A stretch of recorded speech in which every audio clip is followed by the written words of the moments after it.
जवानी का मतलब है जीना। जवानी का मतलब है जीना, तमाशगिरी नहीं। जवानी का मतलब है सृजन। जवानी का मतलब है सम्मिलित होना। तो पार्टिसिपेशन दूसरा सूत्र है। खड़े होकर रास्ते के किनारे अगर देखते हो जवानी की यात्रा को, जीवन की यात्रा को, तो तुम तमाशबीन हो, तुम जवान नहीं हो। पैसिव ऑन लुकर, एक निष्क्रिय देखने वाला आदमी जवान नहीं हो सकता। जवान सम्मिलित होता है जीवन में। और जिस आदमी को सौंदर्य से प्रेम है, जिस आदमी को जीवन के रस और आनंद से प्रेम है, जिस आदमी को जीवन का आह्लाद है, वह जीवन को आह्लादित बनाने के लिए श्रम करता है, सुंदर बनाने के लिए श्रम करता है। वह जीवन की कुरूपता से लड़ता है, वह जीवन को कुरूप करने वालों के खिलाफ विद्रोह करता है। कितनी अग्निनेश है, कितनी कुरूपता है समाज में और जिंदगी में। अगर तुम्हें प्रेम है सौंदर्य से, तो एक युवक एक सुंदर लड़की की तस्वीर लेकर बैठ जाए और पूजा करने लगे। एक युवती एक सुंदर युवक की तस्वीर लेकर बैठ जाए और कविता करने लगे। इतने से जवानी का काम पूरा नहीं हो जाता है। सौंदर्य के प्रेम का मतलब है सौंदर्य को पैदा करो, क्रिएट करो, जिंदगी को सुंदर बनाओ। आनंद की उपलब्धि और आनंद की आकांक्षा का अर्थ है आनंद को बिखराओ। फूलों को चाहते हो तो फूलों को पैदा करने की चेष्टा में संलग्न हो जाओ। जैसा तुम चाहते हो जिंदगी को, वैसा जिंदगी को बनाओ। जवानी मांग करती है कि तुम कुछ करो, खड़े होकर देखते मत रहो। हिंदुस्तान की जवानी तमाशबीन है। हम देखते रहते हैं खड़े होकर जीवन का जैसे कोई जुलूस जा रहा है। हम पैसिव हैं, रुके हैं, देख रहे हैं। कुछ भी हो रहा है, सारे मुल्क में कुछ भी हो रहा है, शोषण हो रहा है और जवान खड़ा हुआ देख रहा है। अन्याय हो रहा है, जवान खड़ा हुआ देख रहा है। बेवकूफ़ियाँ हो रही हैं, जवान खड़ा हुआ देख रहा है। बुद्धिहीन लोग देश को नेतृत्व दे रहे हैं और जवान खड़ा हुआ देख रहा है। जड़ता धर्मगुरु बनकर बैठी है, जवान खड़ा हुआ देख रहा है। सारे मुल्क के हितों को नष्ट किया जा रहा है और जवान खड़ा हुआ देख रहा है। ये कैसी जवानी है? कुरूपता से लड़ना पड़ेगा, सौंदर्य से लड़ना पड़ेगा, शोषण से लड़ना पड़ेगा, जिंदगी को विकृत करने वाले तत्वों से लड़ना पड़ेगा, जिंदगी के खून को पीने वाले तत्वों से लड़ना पड़ेगा। तो आदमी जवान होता है। वह सागर की लहरों पर जीता है, फिर तूफानों में जीता है, फिर आकाश में उसकी उड़ान होनी शुरू होती है। लेकिन क्या लड़ोगे तुम? व्यक्तिगत लड़ाई ही नहीं है कोई, सामूहिक लड़ाई की तो बात अलग है। कोई फाइट नहीं है और बिना फाइट के, बिना लड़ाई के जवानी निखरती नहीं। जवानी सदा लड़ती है और निखरती है। जितना लड़ती है उतना निखरती है। सुंदर के लिए, सत्य के लिए, शिव के लिए जवानी जितनी लड़ती है उतनी निखरती है। लेकिन क्या लड़ोगे तुम? तुम्हारे पिता आ जाएंगे, तुम्हारी गर्दन में रस्सी, तुम्हारे पिता आ जाएंगे, तुम्हारी गर्दन में रस्सी डालकर कहेंगे इस लड़की से विवाह कर लो, और तुम घोड़े पर बैठ जाओगे। क्या तुम जवान हो? और तुम्हारे बाप जाकर कहेंगे कि 10,000 रुपये लेंगे इस लड़की से, और तुम मजे में मन में गिनती करोगे कि 10,000 में स्कूटर खरीदें कि क्या करें। क्या तुम जवान हो? ऐसी जवानी दो कौड़ी की जवानी है। जिस लड़की को तुमने कभी चाहा नहीं, जिस लड़की को तुमने कभी प्रेम नहीं किया, जिस लड़के को तुमने कभी नहीं चाहा और जिस लड़के को तुमने कभी छुआ नहीं, उस लड़के के विवाह करने के लिए, उस लड़के से विवाह करने के लिए या उस लड़की से विवाह करने के लिए तुम पैसे के लिए राजी हो रहे हो? समाज की व्यवस्था के लिए राजी हो रहे हो? समाज जो चाहता है तुम उसमें राजी हो जाते हो। पिता जरा सा रो देता है और तुम उसके सामने भावुक हो जाते हो। ये तो सारे बहाने हैं उसके, ताकि वो तुम्हें अपना गुलाम बना सके, ताकि वो अपने अहंकार की पूर्ति कर सके। तो तुम जवान नहीं हो। तुम्हारी जिंदगी में कभी भी वे फूल नहीं खिलेंगे जो युवा मस्तिष्क जानता है। तुम कभी उन आकाश को नहीं छुओगे जो युवा मस्तिष्क छूता है। तुम हो ही नहीं, तुम एक मिट्टी के लौंदे हो जिसको कभी भी सरकाया जा रहा है, कहीं भी सरकाया जा रहा है, किधर भी कैसे भी सरकाया जा रहा है और कहीं भी लिया जा रहा है। तुम चुपचाप मानते चले जा रहे हो कुछ भी, ना तुम्हारे मन में संदेह है, ना जिज्ञासा है, ना संघर्ष है, ना पुकार है, ना पूछ है, ना इंक्वायरी है कि ये क्यों हो रहा है। कुछ भी हो रहा है, हम देख रहे हैं खड़े होकर। नहीं, ऐसे नहीं जवानी पैदा होती।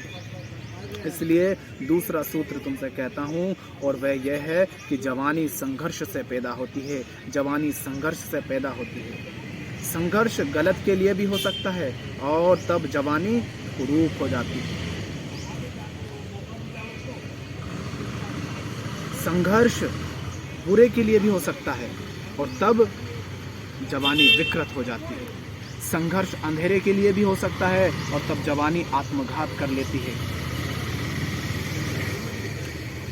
लेकिन संघर्ष जब सत्य के लिए, सुंदर के लिए, श्रेष्ठ के लिए होता है, संघर्ष जब परमात्मा के लिए होता है, संघर्ष जब जीवन के लिए होता है, तब जवानी सुंदर, स्वस्थ, सत्य होती चली जाती है। हम जिसके लिए लड़ते हैं वही हम हो जाते हैं, इसे ध्यान में रख लेना। हम जिसके लिए लड़ते हैं अंततः हम वही हो जाते हैं। लड़ो सुंदर के लिए और तुम सुंदर हो जाओगे। लड़ो सत्य के लिए और तुम सत्य हो जाओगे। लड़ो श्रेष्ठ के लिए और तुम श्रेष्ठ हो जाओगे। और मत लड़ो, तुम खड़े खड़े सड़ोगे। अगर नहीं लड़ोगे तो खड़े खड़े सड़ोगे और मर जाओगे और कुछ भी नहीं होगे। जिंदगी संघर्ष है और जिंदगी संघर्ष से ही पैदा होती है। फिर जैसा हम संघर्ष करते हैं हम वैसे ही हो जाते हैं। हिंदुस्तान में कोई लड़ाई नहीं है, कोई फाइट नहीं है। हिंदुस्तान के मन में कोई भी लड़ाई नहीं है। सब कुछ हो रहा है, अजीब हो रहा है। हम सब जानते हैं, हम सब देखते हैं, सब हो रहा है और हम होने दे रहे हैं। अगर हिंदुस्तान की जवानी खड़ी हो जाए तो हिंदुस्तान में फिर ये सब नासमझियाँ नहीं हो सकती जो हो रही हैं। एक आवाज़ में टूट जाएंगी। चूँकि जवान नहीं है यहाँ पर, सारे बूढ़े हैं, इसलिए कुछ भी हो रहा है। अंदर से सब बूढ़े हैं, बाहर सब जवान दिखाई दे रहे हैं, लेकिन अंदर से सब मुर्दे हैं। तो यहाँ कुछ नहीं होता, यहाँ क्रांति होती ही नहीं। सब गुलाम हैं, लेकिन सबको ये भ्रम पैदा कर दिया गया है, उनके मन में ये भ्रम पैदा कर दिया गया है कि तुम आज़ाद हो। तो मैं ये दूसरी बात कहता हूँ कि लड़ाई के मौके खोजो। सत्य के लिए लड़ना, लड़ने के लिए लड़ाई के मौके खोजो। सत्य के लिए, सच्चाई के लिए, ईमानदारी के लिए। अगर अभी नहीं लड़ सकोगे तो बुढ़ापे में कभी नहीं लड़ सकोगे। देखो, सब कुछ हो रहा है, अजीब हो रहा है। हम सब जानते हैं, हम सब देखते हैं, सब हो रहा है और हम बस देखते हैं, करते कुछ नहीं और होने दे रहे हैं। अगर हिंदुस्तान की जवानी खड़ी हो जाए तो हिंदुस्तान में फिर ये सब नासमझियाँ नहीं हो सकती जो हो रही हैं। एक आवाज़ में टूट जाएंगी। पर चूँकि जवानी नहीं है, सब बूढ़े हो गए हैं। बाहर शरीर जवान दिखाई देते हैं, लेकिन अंदर से सब बूढ़े हैं, क्योंकि भयभीत हैं, क्योंकि अज्ञान में जी रहे हैं। इसलिए कुछ भी हो नहीं रहा है। सब मुर्दे हैं अंदर से, बाहर शरीर चलते फिरते दिखाई दे रहे हैं। तो मैं ये दूसरी बात कहता हूँ कि लड़ाई के मौके खोजना। सत्य के लिए, सच्चाई के लिए, ईमानदारी के लिए लड़ाई के मौके खोजना। अगर अभी नहीं लड़ सकोगे तो बुढ़ापे में कभी नहीं लड़ सकोगे। अभी तो मौका है कि ताकत है, अभी तो मौका है कि शक्ति है, अभी मौका है कि अनुभव ने तुम्हें बेईमान नहीं बनाया है। अभी तुम निर्दोष हो, अभी तुम लड़ सकते हो, अभी तुम्हारे भीतर आवाज़ उठ सकती है कि ये गलत हो रहा है। और जैसे जैसे उम्र बढ़ेगी, अनुभव बढ़ेगा, तुम्हारे अंदर चालाकी बढ़ती जाएगी। अनुभव से ज्ञान नहीं बढ़ता है, अनुभव से सिर्फ कनिंगनेस बढ़ती है, सिर्फ चालाकियाँ बढ़ती हैं।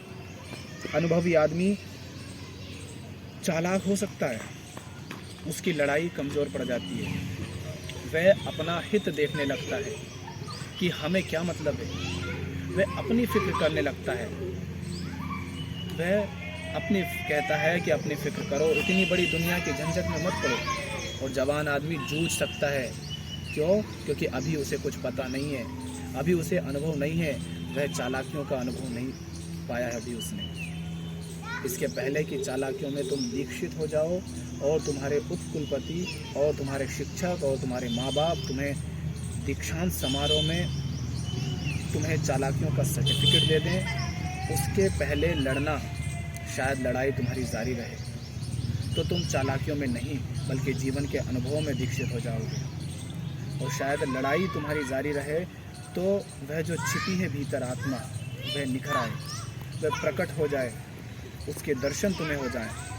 और जिस दिन कोई आदमी अपने भीतर छिपे हुए जीवन का पूरा अनुभव करता है, उसी दिन पूरे अर्थों में जीवित होता है। और मैं कहता हूँ, जो आदमी एक दफ़े एक क्षण को भी पूरे अर्थों में जीवन का रस जान लेता है, और मैं कहता हूँ कि जो आदमी एक दफ़े एक क्षण को भी पूरे अर्थों में जीवन का रस जान लेता है, उसकी फिर कोई मृत्यु कभी नहीं होती, वह अमृत से संबंधित हो जाता है।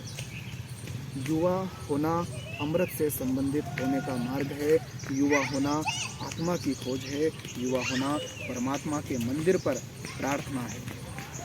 यदि युवा हो तो इन मूर्खताओं से बाज आओ और सत्य के लिए लड़ो, सौंदर्य के लिए लड़ो, प्रेम के लिए लड़ो। यूँ कायर बुज़दिल होकर के, भयभीत होकर के किसी कोने में जाकर मत बैठ जाओ। आवाज़ उठाओ, गलत के विरोध में विद्रोही बन जाओ, विद्रोह करो। जो विद्रोही नहीं वो जवान हो ही नहीं सकता। अब बोलो। अगर बूढ़े होना है तो मौत पर ध्यान रखना, जीवन पर नहीं। और अगर जवान होना है तो मौत को लात मार देना। वह जब आएगी तब मुकाबला कर लेंगे उसके। जब तक जीते हैं तब तक पूरी तरह से जिएंगे, उसकी टोटलिटी में जीवन के रस को खोजेंगे, जीवन के आनंद को खोजेंगे। रविंद्रनाथ मर रहे थे, एक मित्र, बूढ़े मित्र आए और उन्होंने कहा कि अब मरते वक्त तो भगवान से प्रार्थना कर लो कि अब दोबारा जीवन ना भेजे। अब आखिरी वक्त प्रार्थना कर लो कि अब आवागमन से छुटकारा हो जाए, अब इस पाप, इस गंदगी में चक्कर में ना आना पड़े। रविंद्रनाथ ने कहा, क्या कहते हो आप, मैं और ये प्रार्थना करूं? मैं तो मन ही मन ये कह रहा हूं कि हे प्रभु, अगर तूने मुझे योग्य पाया हो तो बार बार तेरी पृथ्वी पर भेज देना। बड़ी रंगीन थी, बड़ी सुंदर थी, ऐसे फूल मैंने देखे, ऐसे चांद, ऐसे तारे, ऐसी आँखें, ऐसे सुंदर चेहरे मैंने देखे कि मैं दंग रह गया हूँ, मैं हैरान हो गया हूँ, मैं आनंद से भर गया हूँ। अगर तूने मुझे योग्य पाया हो तो है परमात्मा, बार बार इस दुनिया में मुझे भेज देना।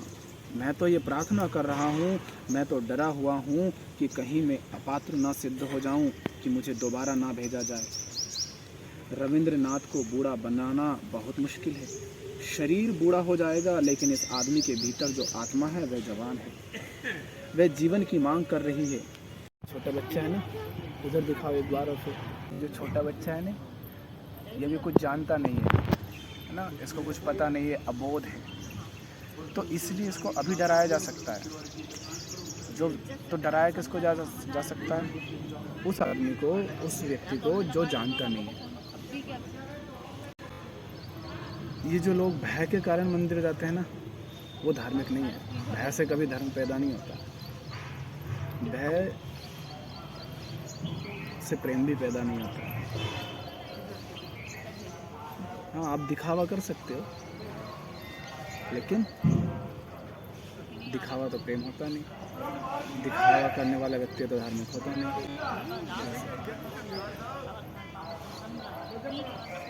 भयभीत व्यक्ति, भयभीत आदमी कभी भी धार्मिक नहीं हो सकता। धार्मिक व्यक्ति सिर्फ वो है जो भय से मुक्त है। या तो आप मुक्त हैं भय से, या भयमुक्त होने के लिए प्रयास कर रहे हैं, कुछ जानने की कोशिश कर रहे हैं ताकि आप भयमुक्त हो सकें, तो आप धार्मिक हैं। पर अगर आप भयमुक्त नहीं है पर लेकिन भयमुक्त होने का दिखावा कर रहे हैं, तो आप धार्मिक नहीं है। और आप भय के कारण ही मंदिर जा रहे हैं, भय के कारण ही सारे पूजा पाठ कर रहे हैं, भय के कारण ही नाम जप कर रहे हैं, तो भी आप धार्मिक नहीं है। तो भय से कभी भी धर्म पैदा नहीं होता, भयभीत व्यक्ति धार्मिक नहीं होता। भय से कभी व्यक्ति प्रेम नहीं कर सकता। जिससे तुम भयभीत हो, क्या उससे प्रेम कर सकते हो? आप भय दिखा करके प्रेम पा भी नहीं सकते, और जिससे भयभीत है उससे आप प्रेम कर भी नहीं सकते, है ना। भय से ना तो प्रेम पाया जा सकता है, ना ही दिया जा सकता है। तो प्रेम करने के लिए भी भयमुक्त होना ज़रूरी है। धार्मिक होने के लिए भी भयमुक्त होना ज़रूरी है।